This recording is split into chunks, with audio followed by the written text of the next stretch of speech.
এরপরেও যদি আমরা এত চমৎকার জান্নাতি পরিবেশে, গুনাহমুক্ত পরিবেশে থাকার পরেও যদি আমরা আমাদের আমল ধ্বংস করি ছোট্ট কোনো কারণে, তাহলে আমাদের এই 24 ঘন্টা পড়ে থাকা, লেগে থাকা, এই এলেম কালাম শিখা, আমল করা, এগুলো সব অযথা বেহুদা। আমরা যতটুকু ইবাদত করি, আমাদের ইবাদতের সংখ্যা খুবই কম। আমাদের জান্নাতে যাওয়ার উসিলা তালাশ করা লাগবে। আমল দিয়ে আমরা কশ্চিন কালেও জান্নাতে যেতে পারবো না। এই আমল দিয়ে সাহাবা একরামও জান্নাতে যাওয়ার চেষ্টা করেন নাই। এক সাহাবী নবীর কাছে এসে বলতেছেন, ইয়া রাসূলুল্লাহ, আমার কাছে তো আবু বকরের মতো আমল নাই, ওমরের মতো আমল নাই, আমাকে ছোট্ট কোনো আমল শিখায় দেন, আমি যেন জান্নাতে যেতে পারি। রাসূল বলেন, তো তোমার কাছে কি আছে? সাহাবী বলছেন, আমার কাছে আবু বকর আর ওমরের মতো আমল না থাকলেও আমার কাছে আল্লাহ আল্লাহ রসুলের মহব্বত আমার দিলের ভিতরে 100% আছে। রাসূল করিম সাল্লাল্লাহু আলাইহি সাল্লাম বলেন, ইন্নাকা মা'a মান আহবাবতা, যে বান্দার সাথে যার সম্পর্ক থাকে, যে বান্দার সাথে যার ভালোবাসা মহব্বত থাকে, ওই ভালোবাসা ওই মহব্বত বান্দাকে তার সাথেই জান্নাতে রেখে দেয়। এখন আমরা তালিবুল ইলম হিসেবে আমরা আল্লাহ পাকের দ্বীনকে মহব্বত করি, কোরআনকে মহব্বত করি, কোরআন ওয়ালাদেরকে মহব্বত করি। এই জন্য আমাদের এই মুজাকারাটা দরকার। আল্লাহ পাক বলেন, ইয়া আইয়ুহাল্লাযীনা আমানু ইজতানিবু কাসীরাম মিনাজ যান, হে মুমিনরা তোমরা ধারণা থেকে বাঁচো। মুমিনদেরকে আল্লাহ পাক ধারণা থেকে বাঁচার আদেশ করলেন। এখানে আমিও মুমিন, আপনারাও মুমিন, প্রত্যেকেই মুমিন। সবাই নিজেকে মুমিন দাবি করে, কিন্তু সবাই খাঁটি মুমিন হতে পারে না। আল্লাহ পাক বলেন, মিনান নাস মান ইয়াকুলু আমান্না বিল্লাহি ওয়া বিল ইয়াউমিল আখির ওয়া মা হুম বিমুমিনিন। মানুষের ভিতরে একদল থাকে যারা নিজেরা নিজেদেরকে মুমিন বলে। একটা সন্ত্রাসও নিজেকে ইমানদার বলতে দ্বিধা করে না, বরং এটাকে সে প্রাউড ফিল করে। একটা দুর্নীতিবাজ সে নিজেকে মুমিন দাবি করতে পছন্দ করে। আমাদের দেশে যারা এই 15-16 বছর জনগণের উপর জুলুম করেছে, নির্যাতন করেছে, আলেমদেরকে নির্যাতন করেছে, জেলখানায় দিয়েছে, কারাগারে দিয়েছে, হত্যা করেছে, মামলা দিয়েছে, এরাও কিন্তু দিন শেষে মাহফিলে এসে বলতো যে আমি 80 রাকাত তাহাজ্জুদের নামাজ পড়ি। কত বড় শয়তান, কত বড় দুর্নীতিবাজ, কত বড় চোর, এরপরেও সে নিজেকে ইমানদার বলে ঘোষণা করতে চায়। আবার কখনো কখনো এটাও বলতো, ঘুম থেকে উঠলেই যায় নামাজ আর তাসবিহ খুঁজে। কি বলেন? শুনেন নাই আপনারা? হাত করে তাকায় রয়েছেন, ছিল কি ছিল না? দেখেন যে সবচেয়ে বড় খুনি, ওই খুনিও পর্যন্ত বলতেছে যে আমিও একজন ইমানদার, এই কারণে আমি তাহাজ্জুদের সময় ঘুম থেকে উঠে যায় নামাজ খুঁজি, তাসবিহ খুঁজি, কোরআন খুঁজি। অথচ সারা দুনিয়ার মানুষ সবাই তাকে জানে, সে নিজেও তাকে জানে। আমি কেমন, এটা আমার মনকে আমি প্রশ্ন করলে আমি জানবো। প্রত্যেকটা বান্দা তার নিজেকে চিনে, কিন্তু সে নিজেকেও মুমিন দাবি করতে পছন্দ করে। কিন্তু আল্লাহ পাক বলেন না, সবাই সবাইকে মুমিন বললেই মুমিন বলা যায় না। মুমিন দাবি করার নাম না, এটা মানার নাম। আল্লাহ পাকের তরফ থেকে যাকে আল্লাহ পাক সার্টিফিকেট দিবেন সেই মুমিন। বাকি আমি আমাকে নিজেকে সার্টিফিকেট যদি 24টা ঘন্টাও দিতে থাকি, আজীবন আমি নিজেকে মুমিন দাবি করতে পারবো, কিন্তু আল্লাহর খাতায় আমার নাম মুমিন হবে না। তা আমার ইমানদার হিসেবে, আমার মুমিন হিসেবে, আমার ইমানের ভিতরে যেন কোনো ভুল না থাকে, কোনো ঝামেলা না থাকে, সেদিকে লক্ষ্য রাখা আমার দায়িত্ব। কু আনফুসাকুম ওয়া আহলিকুম নারা। আমরা নিজেদের থেকে অন্যের প্রতি আমরা বেশি নজরদারিটা রাখি। অথচ আমার দিলে যত গুনাহ আছে, আমার নিজের পিছনে যত গুনাহ আছে, এগুলোর প্রতি যদি আমাদের কোনো চিন্তা থাকতো, তো আমার গুনাহ দূর করার সময় আমার হইতো, আরেকজনের গুনাহে হাত দিয়ে নাড়াচাড়া করার সময় আমার হতো না। কিন্তু আমাদের অন্যের গুনাহের পিছনে নাড়াচাড়া করার সময় হয়, নিজের ভুলগুলো শুধরে দেওয়ার সময় নিজেরই হয় না। যার কারণে বড়দের ভুল ধরতেও আমরা দ্বিধা করি না। বড়দের ভুল যা মন চায় বলে ধরে দিচ্ছি, যা মন চায় করতেছি। অথচ আল্লাহ পাক বলেন, মুমিন ইজতানিবু কাসীরাম মিনাজ যান, ধারণা থেকে বাঁচো। প্রত্যেকটা ইমানদারকে আল্লাহ পাক এটাই বলেছেন। আমি রাস্তা দিয়ে হেঁটে যাচ্ছি, আপনি আমার দূর থেকে দেখে বলেন, ও গেছে, ওই যে দেখ যায়। হ্যাঁ, এই যে কথা আপনি বললেন, এই যে ইঙ্গিত আপনি দিলেন, সম্পূর্ণ হারাম কাজ করলেন, জেনার চাইতেও মারাত্মক কাজ করলেন। কারণ আপনি আমাকে চিনেনই না, আমি আমাকে চিনি আর আমার মাওলা আমাকে চিনে। ঠিক প্রত্যেকটা বান্দার ব্যাপারে বলতেছি। আমরা যখন একজন আরেকজনকে নিয়ে এরকম কটূক্তিমূলক মন্তব্য অথবা চোখে আর টাকা না তাকাই, আমাদের গোপন সমস্ত ইবাদত গুলো এই সমস্ত গীবত শিকায়াত গুলাই ধ্বংস করে দেয়, নিজেরাও জানি না। এই জন্য আল্লাহ বলেন ইজতানিবু কাসীরাম মিনাজ যন, ধারণা থেকে বাঁচো। কেন? ইন্না বা'দাজ যন্নি ইসম, অধিকাংশ ধারণাই অন্যায়, পাপ, পাপাচার, গুনাহ, কবিরা গুনাহ, যেটা জিনার চাইতেও মারাত্মক খারাপ কাজ। দুইটা হক আল্লাহ পাক বান্দাকে দিয়েছেন, এক হুকুকুল্লাহ আর একটা হুকুকুল ইবাদ। হুকুকুল্লাহ যেটা আল্লাহ পাক চাইলেই মাফ করতে পারে, হুকুকুল ইবাদ যেটা বান্দা যতক্ষণ ক্ষমা না করে তো আল্লাহ পাক ততক্ষণ ক্ষমা করে না। মুসলমান, গীবতের ব্যাপারে আল্লাহ পাক রব্বুল আলামিন স্পষ্ট বান্দাকে সতর্ক করেছেন। রাসূল করিম সাল্লাল্লাহু আলাইহি ওয়াসাল্লাম বলেন এই গীবত করা এত মারাত্মক গুনাহ যেটা জিনার চাইতেও খারাপ। নাউযুবিল্লাহি মিন যালিক, জিনার চাইতেও খারাপ। আমরা কিতাব সামনে রেখেও গীবত করি, আমরা ফাজাইলে আমল সামনে রেখেও গীবত করি, আমরা জিকিরের মজলিসে বসেও গীবত করি, আমরা মাহফিলের ময়দানে বসেও গীবত করি, আমরা বুখারী শরীফের দর্শে বসেও গীবত করি। আমরা এমন কোন জায়গা নাই যেই জায়গাটা গীবত মুক্ত রাখছি, সব জায়গা গীবত যুক্ত। চায়ের দোকানগুলো তো আছেই, চায়ের দোকানগুলো তো থাকবেই, কিন্তু হাদিসের মসনদেও যদি গীবত করা হয় ওই জায়গাটাও ওই গীবতের মাধ্যমে নাপাক হয়ে যায়। এই জন্য আল্লাহ পাক বলেছেন খবরদার, ধারণা থেকে বাঁচো। ভাইয়ের আমার, আমরা যারা তালিবুল ইলম আছি আপনাদেরকে হাত জোর করে বলি খবরদার, বর্তমান জামানা বড় ফিতনার জামানা। এখন আর শত্রুতা সরাসরি করা লাগে না, এখন সমস্ত শত্রুতা ইউটিউব আর ফেসবুকে ঢুকে গেছে। কি বলেন আপনারা? ইউটিউব আর ফেসবুকে ঢুকে গেছে। আমাদের শত্রুতা কেন আমরা নিজেরাও জানি না।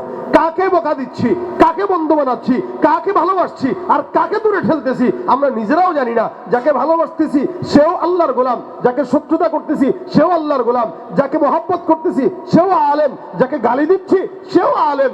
এরা তো সবই এক রাস্তার, আমিও তো তাদের কাতারে। তা আমি কাকে ছাড়বো, কাকে ফেলবো, কাকে বকা দিব, কাকে দূরে রাখবো, এই চিন্তাটুকু করার সময় আমাদের হয় না। এই কারণে নাহাবিমিনের ছাত্ররা, 10 বছর বয়সের ছেলেরা, 20 বছর বয়সের সন্তানেরা, 15 বছর বয়সের সন্তানেরা পর্যন্ত আমাদের মাথার মুকুট ওলামা ইকরামদেরকে নিয়ে মন্তব্য করতে দ্বিধা করে না। খুব দুঃখের সঙ্গে কথাগুলো বলতে হয়, গত 2 দিন ধরে যেই ফেসবুকে গীবতের চর্চা চলতেছে, আমাদের ভাইয়েরা যেভাবে গীবত আর গোস্ত নিয়ে টানাটানি করে খাচ্ছে, এতে যাকে নিয়ে আপনি টানাটানি করতেছেন তার কোনো দোষ হবে না, তার কোনো ক্ষতি হবে না, ক্ষতি আপনার আর আমার। দিন শেষে বদদোয়াগুলো আমাদের মাথার উপরে জমা হচ্ছে। আমরা মহিউস সুন্নাহকে নিয়ে কথা বলবো, উনি আমাদের মুরব্বী।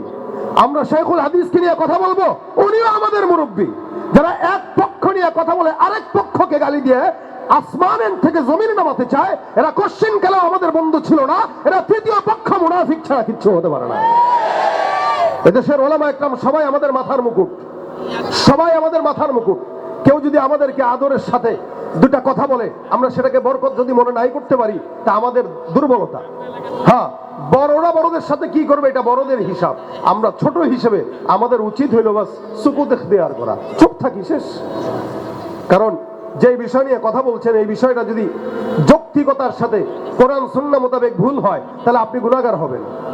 সহি হবে কি হবে না এটা তো অনেক পরের বিষয়, ভুলও হইতে পারে সহি হইতে পারে। আপনি সন্দিহান যখন চলে আসে তখন আপনি চুপ থাকেন, বাস, অন্তত গীবত থেকে বাঁচেন। এই জন্য প্রত্যেকটা ছাত্র, প্রত্যেকটা মানুষের ব্যাপারে আমি নিজেকে বলতেছি, গীবত এটা জিনার চেয়ে খারাপ। রাসূল বলেছেন কেন? জিনা যখন মানুষ করে নাফসান গুনাহ করে, নিজে ব্যক্তিগত গুনাহ করে, এটা আল্লাহ আল্লাহর বান্দা জানে, আর কেউ জানে না। আর গীবত যখন করা হয় একটা মানুষের সম্মান নিয়ে টানাটানি করা হয়, একটা মানুষের হক নষ্ট করা হয়।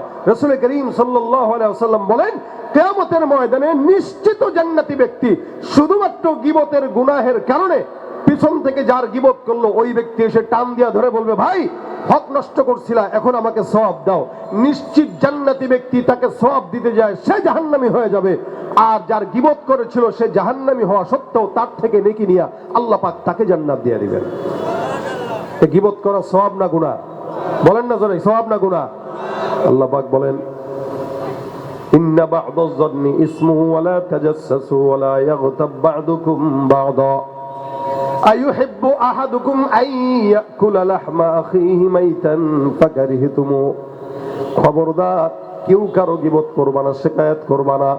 আমাদের দেশে এক রাজনৈতিক দল আরেক রাজনৈতিক দলদেরকে গালি দেয়, এক রাজনৈতিক নেতা আরেক রাজনৈতিক নেতাকে কটূক্তি করে কথা বলে, এক আলেম আরেক আলেমকে কটূক্তি করে কথা বলে, এগুলো সব গীবতের অন্তর্ভুক্ত। তবে হ্যাঁ, রাজনৈতিক নেতা যারা এরা একজন একজনকে গালি দেয়, কারণ চোর চোরে গালি দিবে, এটা স্বাভাবিক। আমাদের দেশের যারা রাজনীতি করে, ইসলাম ছাড়া যতগুলো দল আছে সবগুলা একে একে খালাতো ভাই, চোরে চোরে খালাতো ভাই অবস্থা, ঠিক কিনা জোরে কন? যতই রাজনৈতিক দল আসুক না কেন, আপনারা মনে করেছেন স্বৈরাচারীদেরকে বিদায় করেছেন মনে হয় শান্তি আসবে, কিন্তু না না, এক স্বৈরাচারীকে বিদায় করতে দেরি হয়েছে, হাতের বদল হয়েছে, কিন্তু চাঁদাবাজদের বদল হয় না। ক্ষমতা দেশ যেন বাপের ভিটা, রাখতেছে আর শুরু করে বিদেশিদের পাচাটা। যাদের হাতে যায় ক্ষমতা দেশ যেন বাপের ভিটা, রাখতেছে আর শুরু করে বিদেশিদের পাচাটা। বিদেশিদের কথা মতো চালায় ওরা নিজের দেশ, বিদেশিদের কথা মতো চালায় ওরা নিজের দেশ। দেখতে দেখতে গোল্লায় গেল আমার সোনার বাংলাদেশ। কথা কয় না? একে একে শেষ করেছি, সবার দেখা হইল শেষ। দেখতে দেখতে গোল্লায় গেল আমার সোনার বাংলাদেশ, দেখতে দেখতে গোল্লায় গেল আমার সোনার বাংলাদেশ। মুসলমানের দেশটা মোদের আছে খাতা কলমে, দোষের দোষী যে বাজারাই শাস্তি পাবে আলেমে। মুসলমানের দেশটা মোদের আছে খাতা কলমে, দোষের দোষী যে বাজারাই শাস্তি পাবে আলেমে। ওরা ইসলাম বেচে ক্ষমতাটা পাকা পোক্ত করে বেশ, ইসলাম বেচে ক্ষমতাটা পাকা পোক্ত করে বেশ। দেখতে দেখতে গোল্লায় গেল আমার সোনার বাংলাদেশ, দেখতে দেখতে গোল্লায় গেল, দেখতে দেখতে গোল্লায় গেল আমার। কেউ দিল না সবাই নিল, আমরা যে কলুর বলদ, সারা বছর নেয় না খবর, নির্বাচনে খুব দরদ। কেউ দিল না সবাই নিল, আমরা যে কলুর বলদ, সারা বছর নেয় না খবর, নির্বাচনে খুব দরদ। নির্বাচনের আগে নেতা ধরে কত রকম বেশ, নির্বাচনের আগে নেতা ধরে কত রকম বেশ। দেখতে দেখতে গোল্লায় গেল বাংলাদেশ, দেখতে দেখতে গোল্লায় গেল আমার সোনার বাংলাদেশ। আর দেখা নয় এবার শিখা জ্বালিয়ে দাও বিদ্রোহের, চোখের পানির বদলে এবার খুন ঝরিয়ে দাও বুকের। আর দেখা নয় এবার শিখা জ্বালিয়ে দাও বিদ্রোহের, চোখের পানির বদলে এবার খুন ঝরিয়ে দাও বুকের। আবার জাগো বীর জনতা ফিরে পেতে সেই সে দেশ, আবার জাগো বীর জনতা ফিরে পেতে সেই সে দেশ। দেখতে দেখতে গোল্লায় গেল আমার সোনার বাংলাদেশ, দেখতে দেখতে গোল্লায় গেল আমার সোনার বাংলাদেশ। ঠিক কিনা?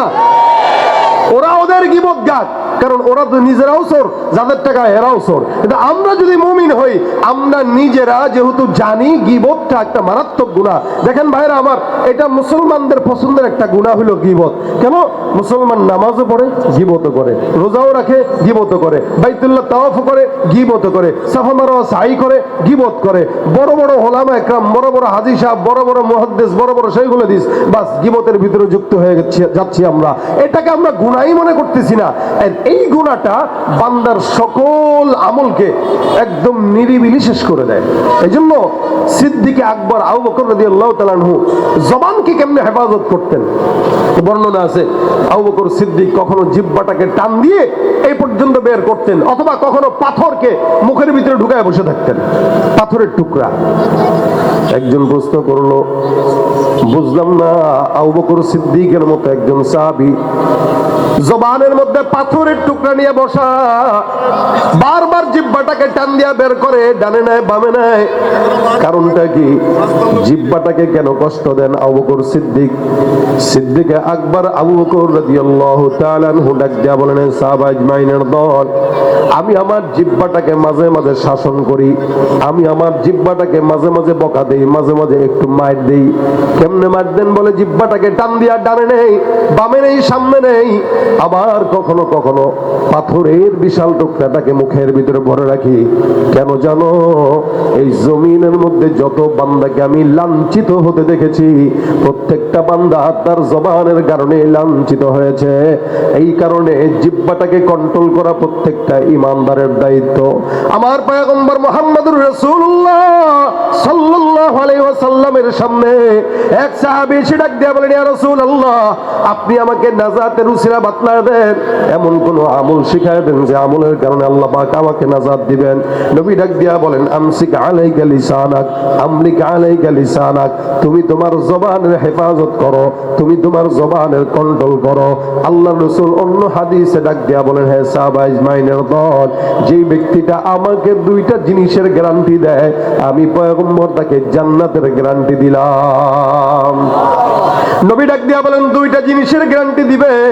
এক নম্বর, বান্দার দুই রানের মাঝখানে যেই লজ্জাস্থান থাকে, লজ্জাস্থানের গ্যারান্টি যদি দেয়। দুই নম্বর, আল্লাহ পাক রব্বুল আলামিনের হাবিব ডাক দিয়া বলেন, বান্দার চোয়ালের মাঝে যে জিহ্বা আছে ওইটার গ্যারান্টি দেয়। নবী বলেন, তুমি তোমার জিহ্বার গ্যারান্টি দিবা। আল্লাহর নবী ডাক দিয়া কয়, তুমি তোমার লজ্জাস্থানের গ্যারান্টি দিবা। দুইটা জিনিসের গ্যারান্টি তুমি আমাকে দাও, আমি আল্লাহর কসম তোমাকে জান্নাতের গ্যারান্টি দিলাম। এই জন্য বুঝতে হবে, জবানটা অনেক বড় দামি জিনিস।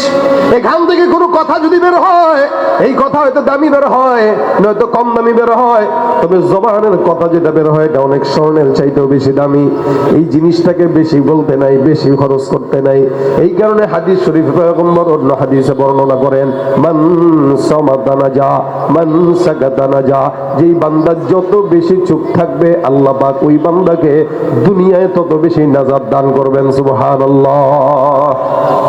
যার জবানের গ্যারান্টি নাই তার সম্মানের গ্যারান্টি থাকে না, যার জবানের গ্যারান্টি নাই তার ক্ষমতার গ্যারান্টি থাকে না। আমাদের সাবেক প্রধানমন্ত্রী যিনি এখান থেকে উড়োজাহাজে করে পালায়া গেছেন, উনি তার জবানের কন্ট্রোল করতে পারেন নাই বলে হেলিকপ্টারে উঠা লাগছে, নাহলে উঠা লাগতো না। কি বলছিলেন? রাজাকার। কি বলছিলেন? এখন চতুর্দিকে তাকায় দেখে রাজাকার ভরা। শুধুমাত্র একটা শব্দ সে বর্ণনা করছে যে রাজাকার। এই রাজাকার শব্দ দিয়া এই দেশ থেকে ক্ষমতা পালায়া তারপরে দিল্লি দাদার কাছে চলে গেছে। যদি জবানের কন্ট্রোল থাকতো এই ক্ষমতার এই অবস্থা হইতো না। জবানের গ্যারান্টি নাই, আল্লাহ কয় যা তোর ক্ষমতারও গ্যারান্টি নাই ভাগ। তবে এদের থেকে শিক্ষা নেওয়া উচিত। বর্তমানেও যারা ক্ষমতা না পেয়ে মন কলা খাওয়া শুরু করে দিয়েছে, যারা ক্ষমতা না পেয়ে চাঁদাবাজি শুরু করে দিয়েছে, যারা ক্ষমতা না পেয়ে দোকানদার থেকে চাঁদাবাজি নেয়, যারা ক্ষমতা না পেয়ে রাস্তাঘাটের ট্রাক থেকে চাঁদা উঠায়, এদেরকে বলতে চাই, তোমরা এতদিন পর্যন্ত মাজলুম ছিলা, এখন ক্ষমতা না পেয়ে যদি তোমাদের ঘাড়ের রগ মোটা হয়ে যায়, ওদেরকে বিদায় করতে 40 মিনিট লেগেছে, তোমাদেরকে বিদায় করতে 20 মিনিটের সময় লাগবে না। ঠিক কিনা ধরে কর। এই জন্য আমি বলবো, অনেক দেখা হয়ে গেছে, এই দল ওই দল সব দল আমরা দেখেছি, ইসলামটা দেখা বাকি। কোরআন সুন্নাহ মোতাবেক যারা চলে এদেরকে দেখা বাকি। এই দেশ যদি ইসলামী রাষ্ট্র হয়ে যায়, এদেশে যদি কোরআন সুন্নাহর আইন পাশ হয়ে যায়, আশা করা যায় শান্তি আসতে বাধ্য। ঠিক কিনা জোরে কর।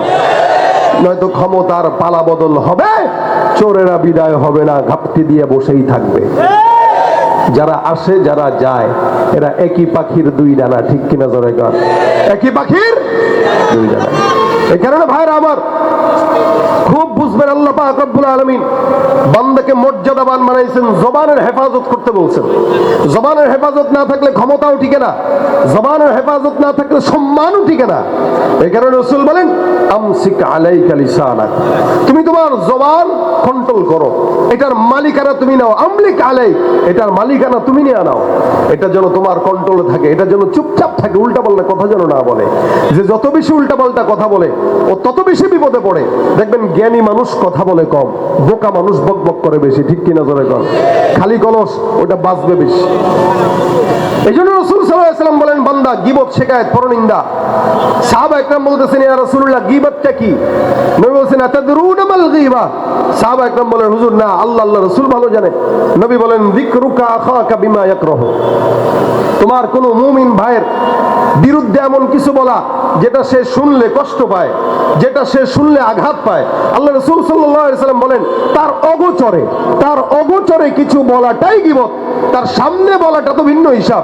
সাহাবা একরাম রাসূল সাল্লাল্লাহু আলাইহি ওয়াসাল্লামকে ডাক দিয়ে বলছেন, হুজুর যেই বিষয়টা তার অগোচরে বলবো এটা যদি তার ভিতরে থাকে, ইন কানা ফি, নবী বলেন ফাকাদ গতাবতাহু, তাহলেই তো তুমি গীবত করলা। যদি ভিতরে নাই থাকে তাহলে তো গীবত না, অপবাদ হয়ে গেল। গীবত এটা তিনটা বিষয়। হাসান বসরি বলেন, এক নম্বর গীবত। এই গীবতটা কি? কারো একটা গুণ ভিতরে আছে, দোষ, ওইটা নিয়ে তার অগোচরে চর্চা করা গীবত। আরেকটা 2 নম্বর হলো ইফক। এটা হইলো শোনা কথা কানে দেওয়া। কাফা বিল মারই কাযিবান আন ইউহাদ্দিসা বিকুল্লি মা সামিআ, মিথ্যাবাদী হওয়ার জন্য এতটুকু যথেষ্ট যেটা আপনি শুনছেন আর বলছেন। যে ভাই কই শুনছেন? অমুকের কাছে শুনছি, তাই বললেন? বলে হ্যাঁ, এটা ইফক, যেটা আম্মা জান আয়েশার সাথে ঘটছিল রাদিয়াল্লাহু আনহা। 3 নম্বর বুহতান, এটা হচ্ছে অপবাদ। মানে আমার ভিতরে কোনো কিছু নাই, কিন্তু আপনি মানুষের কাছে আমার ব্যাপারে দোষ চর্চা করে বেড়ান, আমার ব্যাপারে বলে টলে বেড়ান। এই 3টা ছাড়াও আরো গীবত আছে, যেমন চোখের গীবত। এখন আপনি বলবেন চোখের গীবত কিভাবে? চোখের গীবত এভাবে, মুফাসসিরিন একদম এভাবেই বর্ণনা করেছেন। কেউ একজন মোটা মানুষ রাস্তা দিয়ে হেঁটে যাচ্ছে, আপনি তাকে ইশারা করে বন্ধুকে বলেন এই যে দিলেন, এটা হলো চোখের গীবত। জবানের তো গীবত আছেই। একটা মানুষের দোষ গুণ না, শুধু তার দৈহিক কোন অবস্থা বর্ণনা করাও গীবত। যেমন আম্মা জান আয়েশার ব্যাপারে হাদিসে বর্ণনা আছে, সাফিয়া রাদিয়াল্লাহু তাআলা আনহা একবার নবী করিম সাল্লাল্লাহু আলাইহি ওয়াসাল্লামের ঘরে ঢুকলেন। আম্মা জান আয়েশা বলেন, সাফিয়া তো হাকাদা, ইয়া রাসূলুল্লাহ, সাফিয়া তো দেখতে এরকম এরকম এরকম। নবী ডাক দিয়া বলেন, কি বললা তুমি? কেউ যে এমনি বলছে, আমি তার দোষ বর্ণনা করি নাই, সে যে মোটা এটা একটু বললাম আর কি। রাসূল বলেন, তোমার এই কথাটা এত মারাত্মক, এটা যদি সমুদ্রের পানিতেও ঢাকানো হতো, সমুদ্রের পানি কালো হয়ে যেত, দুর্গন্ধ হতো, তোমার এই কথার দুর্গন্ধ শেষ হতো না। দেখেন, যেখানে আম্মা জান আয়েশা, ওনার মতো একজন সাহাবী, রাসূলের বিবি, আমাদের আম্মা, উনি একটা মন্তব্য করছেন যে সাফিয়া এরকম, ওই কথার ব্যাপারে রাসূল বলতেছেন এটা মারাত্মক অন্যায় করেছো। তাহলে আমরা কি আমাদের অনেক ভাইদের ব্যাপারে উল্টাপাল্টা আলোচনা করি না? মোটা, চিকন, লম্বা, খাটো, বাট্টু, কালা, কত রকম। এই জন্য আল্লাহ বলেন, ওয়ালা তালমিজু আনফুসাকুম ওয়ালা তানাবাজু বিল আলকাব, ওয়ালা তালমিজু আনফুসাকুম ওয়ালা তানাবাজু বিল আলকাব। খবরদার কেউ কাউকে ইলজাম দিবা না, কেউ কাউকে লকব দিয়া ডাকবা না। কোন বন্ধু আছে, বন্ধুরে আপনি ভিন্ন নামে ডাকছেন, নাম হইল আব্দুর রহমান, ডাকছেন আরেকটা, নাম হইল আব্দুল্লাহ, ডাকছেন আরেক নামে। আমার আল্লাহ বলেন, খবরদার লকব দিয়া কোনো বান্দাকে ডাকবা না, বেনামে কোনো বান্দাকে ডাকবা না। সব হলো গীবতের অন্তর্ভুক্ত। এগুলো বান্দার সমস্ত নেক আমলগুলোকে গোপনে গোপনে ধ্বংস করে দেয়। এটা হলো জাস্ট মুজাকারা। আজকে আপনাদের সামনে বয়ান না, আমি আপনাদের সাথে মুজাকারা করতেছি। আমার ভিতরে দোষগুলো আছে, আপনাদের ভিতরেও আছে। যত বড় হুজুর হোক, যত বড় কিছু হোক, এই ছোট্ট ছোট্ট দোষগুলো করলে কি হয়? আপনি বসে বসে আমার গীবত করতেছেন, আমার গুনাহগুলো আপনি আপনার কাঁধে নিলেন, আপনার নেকিগুলো আমারে দিলেন। লাভ তো আমারই হইলো, ক্ষতি তো আপনারই হইলো। এই কারণে কোনো মুসলমান ভাইয়ের গীবত না করে নিজের মা বাবার গীবত করেন, তাও ফায়দা আছে। এখন বলবেন মা বাবার গীবত করলে ফায়দা কি? অবশ্যই ফায়দা। আপনার মা আপনাকে গর্ভে ধারণ করেছে, বাবা আপনাকে জন্ম দিয়েছে। আপনি যখন মায়ের গীবত করবেন, বাবার গীবত করবেন, ভাইয়ের গীবত করবেন, বোনের গীবত করবেন, অন্তত আপনার সমস্ত নেকিগুলো মায়ের কাছে যাবে, আপনার নেকিগুলো বাবার কাছে যাবে, আর বাবার গুনাহগুলো আপনার কাছে আসবে, মায়ের গুনাহগুলো আপনার কাছে আসবে। সন্তান হিসেবে আপনি আপনার নেকিগুলো মায়ের কাছে দিলেন, ঘরের নেকি ঘরেই থাকলো, মা বাবা এক উসিলা জান্নাতে গেল। কি বলেন, ঠিক না? কিন্তু আমরা আমাদের মা এবং বাবার গীবত কখনো করি? কেন করি না? এটা খারাপ। মায়ের গীবত কিভাবে করে? তা মায়ের গীবত যদি করতে না পারেন, নিজের আপন ভাইয়ের গীবত যদি করতে না পারেন, আরেকজন মুমিন ভাইয়ের গীবত কেন আমাদের জবান দিয়ে ওঠে? এখন আপনি বলবেন সে তো এগুলো অন্যায় করছে। ভাই, 2টা জিনিসের কারণে গীবত করা যায়। 1 নম্বর, সামাজিক এবং রাষ্ট্রীয় ক্ষতি কারো মাধ্যমে যদি হয়, সামাজিক ক্ষতি এবং রাষ্ট্রীয় ক্ষতি। যে যেমন ইয়াবার ব্যবসা করে, গাজার ব্যবসা করে, দুর্নীতি করে, চুরি করে, জনগণের টাকা মেরে খায়, এই সমস্ত নেতাদের ব্যাপারে স্পষ্ট বলা ইমানি দায়িত্ব, গীবত না। এটা দায়িত্ব। 2 নাম্বার, কারো ব্যাপারে যদি ইমানের কোনো ক্ষতি হয়, দ্বীনের কোনো ক্ষতি হয়, যে এই লোকটার দ্বারা দ্বীনের ক্ষতি হচ্ছে, দ্বীনের অপব্যাখ্যা করতেছে, ইসলাম মুসলমানদের অপব্যাখ্যা করতেছে, এর ব্যাপারে আমাদের ক্ষতি হচ্ছে, তাহলে ওই লোকের ব্যাপারেও গীবত করা যায়। এর বাহিরে ব্যক্তিগত আক্রোশ, প্রতিহিংসা, পরশ্রী কাতরতা, যা কিছু বলেন না কেন, এগুলো সব হারাম, গুনাহ। এগুলো যদি কেউ করে তাহলে আল্লাহ পাকের কাছে কিয়ামতের ময়দানে সব আমলনামা থাকবে দুর্বল। তাহলে কোনো ভাই যদি ভুল করে কি করবেন? আল্লাহ পাক শিখায় দিয়েছেন, ইন্নামাল মুমিনুনা ইখওয়াতুন ফাসলিহু বাইনা আখাওয়াইকুম ওয়াত্তাকুল্লাহ। কোন মুমিন যদি ভুল করে, ভাই হিসেবে তাকে সংশোধন করে দাও, আল্লাহর ভয় অন্তরের ভিতরে রাখো। ইনশাআল্লাহ ভাই হিসেবে যদি আমরা প্রত্যেককে সংশোধন করে দেই, সমাজের ভিতরে দ্বন্দ্ব, ফাসাদ, মারামারি, ফেসবুকের যে গালিগালাজ, এগুলো অন্তত পক্ষে কমবে। কি বলেন আপনারা? আমাদের দেশে এই সমস্ত ভাইরা ফেসবুকে, ইউটিউবে একজনকে গালিগালাজ দিতে শেষ করে ফেলতেছে, অথচ সামনে দেখলে সালাম দেয় 14 বার, সামনে দেখলে ছবি তোলার জন্য পাগল হয় 14 বার, কিন্তু ফেসবুকে ঠিকই গালি দিচ্ছে। কেন দিচ্ছে সে নিজেও জানে না। ওই যে আরেকজন একটা কমেন্ট লিখে দিছে, ওই কমেন্টে যায় সে ঘি ঢালতেছে। ভাই প্রত্যেকটা হিসাব আল্লাহর কাছে দেওয়া লাগবে। যারা এগুলো করেন, প্রত্যেকটা হিসাব আল্লাহর কাছে পুঙ্খানুপুঙ্খানু দিয়েন। আপনি হিসাব করেন কতগুলো কমেন্টে, কতগুলো শেয়ারে, কতগুলো পোস্টে আমি একজনকে কষ্ট দিছি, ওইটার হিসাব যদি আল্লাহর কাছে আমার থাকে জবাব, তাহলে আপনি করেন, সমস্যা নাই। আর যদি মনে করেন না আমার কাছে আল্লাহর কাছে জবাব দেওয়ার মতো কোনো জবাব নাই, আমি জান্নাতে যাবো কিনা এগুলো করে কোনো গ্যারান্টি নেই, তাহলে আল্লাহর হস্তেগুলো বাদ দেন, আল্লাহর হস্তেগুলো বাদ দেন। বিশেষ করে যারা তালিবুল ইলম আছে, এদের জন্য অনেক বেশি এটা গুরুত্বপূর্ণ বিষয়। পড়ালেখা করতেছি, বাস পড়ালেখা করি। কি দরকার বড়দের ব্যাপারে কথা বলার, কি দরকার আকাবিরদের ব্যাপারে কথা বলার, কি দরকার মুরব্বীদের ব্যাপারে কথা বলার? আমার সেই বয়সটায় যাক, আমি ভালো মন্দ বোঝার যোগ্যতা অর্জন করি, তারপরে বলি। বলার ধরন তো বলতে গেলেও সেটা কি, ফাসলিহু বাইনা আখাওয়াইকুম, ভাই হিসেবে ইসলাহের নিয়তে রাসূল সাল্লাল্লাহু আলাইহি ওয়াসাল্লামের সূরতে বলা। এখন কেউ যদি এই সূরতটা ধরতে না পারে, ওই হিসাব সে দিবে, আমার কি দরকার আছে? আমি আমার জায়গায় থেকে আমি আমাকে স্পষ্ট রাখি, যাতে আল্লাহ পাকের কাছে আমার কোনো জবাব দেওয়া না লাগে। এই জন্য জবানের হেফাজত করবো ইনশাআল্লাহ। আমাদের জবান দিয়ে কেউ যেন কষ্ট না পায়, পারবেন তো ইনশাআল্লাহ? আমার জবান দিয়ে যেন কেউ কষ্ট না পায়, একটা বিন্দু কথা যেন এমন ভাবে না বলি যে কথার দ্বারা একজন কষ্ট পাইলো, একজন মুমিন কষ্ট পাইলো, একজন ইসলাম মুসলমান কষ্ট পাইলো। এই আমার জবান দিয়ে ইনশাআল্লাহ আর কাউকে কষ্ট দিব না। জবান দিয়ে গীবত, শিকায়েত, পরনিন্দা, প্রতিহিংসা করব, আল্লাহ পাক আমাদেরকে হেফাজত করুক, বলেন আমিন। জোরে বলেন আমিন। যা বললাম অল্প সময়, এই মুজাকারায় আল্লাহ পাক বরকত দান করুক। সকলে মিলে শেষ একটা সঙ্গীত হবে। আপনারা আওয়াজ টাওয়াজ দিতেছেন কমে, কারণ আমি সঙ্গীত গাই নাই। আপনারা কথা শুনছেন, এটা ভালো যোগ্যতা আপনাদের, মাশাআল্লাহ। কথা শুনছেন, কথাটা বুঝে গেলেই হইলো। আমি আমার দিল থেকে কথাগুলো বললাম। আমাদের আফসোস লাগে, আমার আফসোস লাগে যে আমাদের বাচ্চাদের, আমাদের ছাত্রদের, আমাদের আলেমদের কি হইলো যে আমরা একে অপরের বিরুদ্ধে, একে অপরকে গালি দিতে ব্যস্ত। কেন? নিজেকে সংশোধন করার চেষ্টা করি, সমাজ সংশোধন হয়ে যাবে ইনশাআল্লাহ। আল্লাহ পাক আমাদের নিজেদের সংশোধন করার তৌফিক দান করুক, বলেন আমিন। যত ভাইরা আছে আওয়াজ দিয়ে আমার সঙ্গে গান পারবেন? গাবেন? কি গাবেন? কি গাবেন? হ্যাঁ, কি গাবেন বলেন? কি হবে বেঁচে থেকে অযথা বিদ্যা শিখে, যদি না গড়তে পারি শোষণবিহীন সমাজটাকে? কি হবে ছাত্র সেজে চুমুকে সনদখানা, যদি হয় বিদ্যালয়টা প্রতি তাদের আড্ডাখানা? এর চেয়ে মরাই ভালো, দেশ ছেড়ে যাওয়াই ভালো। কি হবে ধোঁকা দিয়ে আল্লাহকে, কি হবে বেঁচে থেকে অযথা বিদ্যা শিখে, যদি না গড়তে পারি শোষণবিহীন সমাজটাকে? কি হবে আলেম হয়ে ইমাম সেজে সমাজেতে, পারো যদি সত্য কথা উচ্চ স্বরে না বলিতে? চাকরির ভয় করো যদি, ছেড়ে দাও ওই না গদি। চাকরির ভয় করো যদি, ছেড়ে দাও ওই না গদি। কি হবে ধোঁকা দিয়ে আল্লাহকে, কি হবে ধোঁকা দিয়ে আল্লাহকে? কি হবে বেঁচে থেকে অযথা বিদ্যা শিখে, যদি না গড়তে পারি শোষণবিহীন সমাজটাকে? কি হবে বেঁচে থেকে, কি হবে বেঁচে থেকে?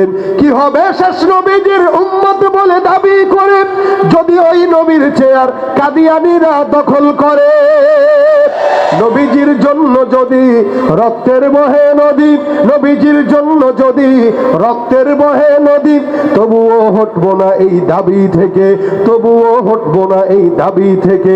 কি হবে বেঁচে থেকে? অযথা বিদ্যা শিখে যদি না গড়তে পারি শোষণবিহীন সমাজটাকে, কি হবে বেঁচে থেকে? কি হবে বেঁচে থেকে?